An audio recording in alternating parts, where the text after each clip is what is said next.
Mic number 3 से सवाल किया जाए। मेरा नाम रमेश कामले है। I am a lecturer in English. संत कबीरदास जी ने कहा है एक जगह पे, ज्ञानी से ज्ञानी मिले तो करे ज्ञान की बात, गधे से गधा मिले तो होए लाथा लात। अभी दो ज्ञानी क्या बात करेंगे, पहली तो बात यह है। लेकिन मेरे जैसा अज्ञानी थोड़ा सा आपसे कुछ जानना चाहता है। पहली बात तो यह है, मैं पहले कुछ 4-6 महीने पहले एक पुस्तक पढ़ी है जिसका टाइटल है मराठी में, जिसको मैं हिंदी में ट्रांसलेट करके बताता हूं, सूफीवाद का अंतरंग, जिसके लेखक है डॉक्टर अलीम वकील, जो कि कुछ लेक्चरर हैं इन पॉलिटिकल साइंस संगमनेर कॉलेज। और उन्होंने उस बुक में क्लियरली ये माना है कि सूफीवाद और मुस्लिम, इस पर बुद्ध धर्म का बहुत प्रभाव है, बुद्ध के विचारों का बहुत प्रभाव है। So I just want to know and your argument in that favour. So is it true और फॉल्स? भाई साहब ने पूछा है कि एक शख्स ने किताब लिखी है और कहा है कि सूफी धर्म, इस्लाम धर्म, बुद्ध धर्म का बहुत प्रभाव है। Is it right? ये सही है क्या?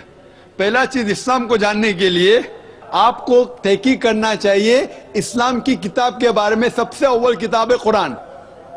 जो मैं कहता हूं इस्लाम में, वो कोई मानी रखता ही नहीं। डॉक्टर जाकिर नाइक की जीरो इन इस्लाम।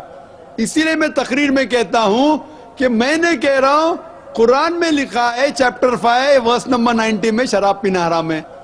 जो आप शख्स का जिक्र कर रहे हैं, मैं उनके बारे में कभी पहले सुना नहीं।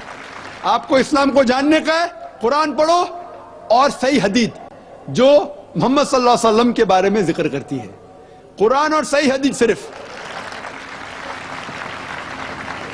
इसके बाद जो भी इंसान कुछ भी बात करता है, अगर कुरान के हवाले और सही हदीस के हवाले से करता है तो उसकी बात मानो, अगर नहीं करता है उसको फेंक दो, चाहे वो डॉक्टर हो, इंजीनियर हो, लेक्चरर हो।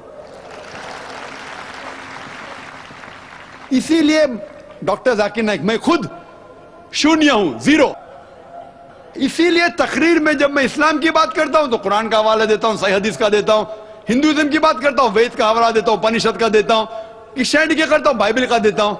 जो आप जिक्र कर रहे जो किताब का, मैं कभी पहले सुना नहीं हूं, लेकिन इस बात को मैं मानता हूं, ये कहता हूं कि बुद्ध धर्म और इस्लाम में यकसानियत है। लेकिन मैं ये कहना चाहता हूं, इस्लाम मजहब नया मजहब नहीं है, बुद्ध धर्म से पहले आ चुका है। और तकरीर के पहले मैंने कहा हूं, लोग को गलत फहमी है कि इस्लाम 1400 साल पहले वजूद में आया।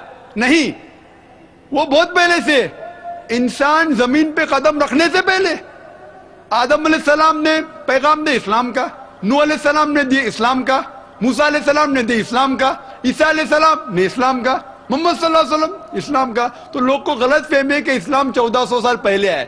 मोहम्मद सल्लल्लाहु अलैहि वसल्लम बानी नहीं है, आखिरी पैगंबर है। तो इस्लाम बहुत पहले से है, बुद्ध धर्म से पहले।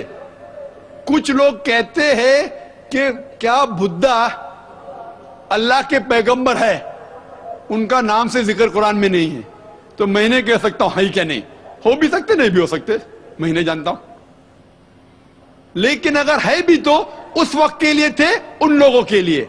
कुछ बातें यकसा होंगी, कुछ बातें, और मैंने उसके पर तकरीर की है। उसका मतलब यह नहीं कि इस्लाम उससे प्रभावित है। तो मैं ये कहता हूं कि अगर मानवी लोग के गौतम बुद्ध खुदा के पैगंबर थे, वो उस वक्त के लिए थे, उन लोगों के लिए थे, आज के लिए नहीं। आज हमें मानना चाहिए आखिरी कलाम कुरान और आखिरी पैगंबर मोहम्मद सल्लल्लाहु अलैहि वसल्लम, वो सारे इंसानियत के लिए, चाहे आप हिंदुस्तान में रह रहे, अमेरिका में या इंग्लैंड में।